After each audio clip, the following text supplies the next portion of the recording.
નમસ્કાર, ગુજરાત હવામાનના સમાચાર સાથે હું છું ભગવતી વિશાવડિયા। રાજ્યમાં છેલ્લા 2 થી 3 દિવસથી વાતાવરણમાં પલટો આવ્યો છે। સવારે ઠંડીનો અનુભવ, બપોરે બફારો અને સાંજે ફરી ક્યાંક છે ઠંડીનો અનુભવ થઈ રહ્યો છે। બધાની વચ્ચે રાજ્યના ઘણા બધા એવા વિસ્તારો છે કે ત્યાં કમોસમી વરસાદ પણ પડી રહ્યા છે, જે ખેડૂતોએ શિયાળુ પાક લીધો છે તેને ક્યાંક નુકસાન થઈ રહ્યું છે। આ બધાની વચ્ચે હવે ખૂબ મોટા ફેરફાર વાતાવરણમાં થવાના છે, કારણ કે રાજ્યમાં ફેબ્રુઆરી મહિનાના મધ્યભાગથી જે ઠંડી ક્યાંક ગાયબ થઈ ગઈ હોય તેવા વાતાવરણનું સર્જન થયું છે। ધીમે ધીમે તાપમાનનો પારો વધી રહ્યો છે। આ દરમિયાન આજે સવારે રાજ્યના અમુક ભાગોના વાતાવરણમાં ખૂબ પલટો મોટો જોવા મળ્યો અને અનેક જિલ્લાઓના વાતાવરણમાં પલટો આવતા વહેલી સવારથી જ વાદળછાયું વાતાવરણ દેખાયું હતું, જેના પગલે ખેડૂતો પણ ચિંતામાં મુકાયા છે। નોંધનીય બાબત છે કે હવામાન નિષ્ણાંતોએ આગામી સમયમાં માવઠાની આગાહી વ્યક્ત કરી છે। ગુજરાતમાં એક તરફ શિયાળો ધીમે ધીમે વિદાય લઈ રહ્યો છે અને બપોરે ઉનાળાના આગમનની આછી ગરમી વર્તાઈ રહી છે, ત્યાં જ વેસ્ટર્ન ડિસ્ટર્બન્સના કારણે વાતાવરણમાં અચાનક પલટો આવ્યો છે।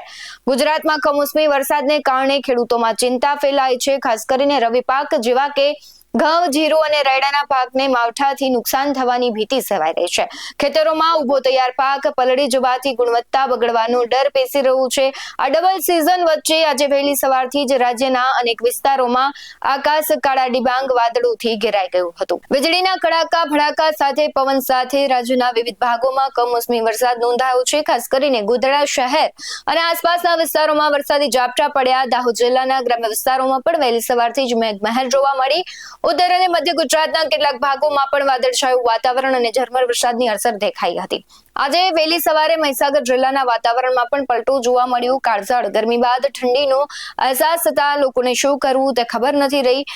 વાદળછાયા વાતાવરણ વચ્ચે ઠંડા પવનો ફૂંકાઈ રહ્યા છે। વાતાવરણમાં પલટો આવતા ખેડૂતોની ચિંતા વધી રહી છે। વાવેતર કરેલા ઉભા પાકમાં જીવાત પડવાની પણ ખેડૂતોને ભીતિ છે। આંબા પર આવેલા મોરમાં પણ વાતાવરણની અસર થઈ શકે છે, તેને લઈને આગામી દિવસોમાં જે કહેવાય છે કે કેરી છે તેના પાકને ખૂબ મોટું નુકસાન થવાની પણ ભીતિ છે। પંચમહાલના ગોધરામાં કમોસમી વરસાદ વરસ્યો। ગોધરામાં સવારથી જ વરસાદી ઝાપટા પડ્યા હતા। 2 દિવસ વાદળછાયા વાતાવરણ બાદ વરસાદ વરસ્યો, ત્યારે કમોસમી વરસાદથી ખેતરોમાં ખૂબ નુકસાન થવાની ભીતિ સેવાઈ રહી છે। બીજી તરફ રાજ્યના પાટનગર, ગાંધીનગર અને અમદાવાદમાં પણ સવારથી સૂર્ય વાદળો વચ્ચે સંતાકુકડી રમતો હોય તેવું દેખાઈ રહ્યું છે। હવામાન વિભાગના જણાવ્યા અનુસાર અમદાવાદમાં આજે મહત્તમ તાપમાન 32 ડિગ્રી અને લઘુત્તમ તાપમાન 19 ડિગ્રીની આસપાસ રહેશે। વાદળછાયા વાતાવરણને કારણે સવારના સમયે ભેજ અને ઉકળાટનો અહેસાસ થઈ રહ્યો છે।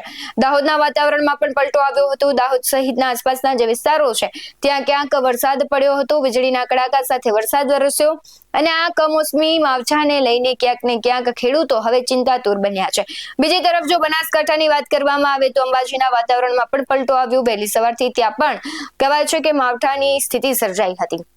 આખા વાદળો ઘેરાયેલા હજુ પણ જોવા મળી રહ્યા છે। ઠંડા પવનો ફૂંકાઈ રહ્યા છે અને ખાસ કરીને હવામાન નિષ્ણાંત અંબાલાલ પટેલે પણ દક્ષિણ ગુજરાતના નવસારી, વલસાડ અને ભરૂચ પંથકમાં હળવા માવઠાની આગાહી કરી હતી અને ગુજરાતમાં હજુ 2 થી 3 દિવસ છે મિશ્ર વાતાવરણનો સામનો કરવો પડશે લોકોએ। ત્યારબાદ તબક્કાવાર લઘુત્તમ અને મહત્તમ તાપમાનમાં વધારો થવાની સાથે શિયાળાની વિદાય અને ઉનાળાની આકરી ગરમીનો અનુભવ થવાનો શરૂ થશે।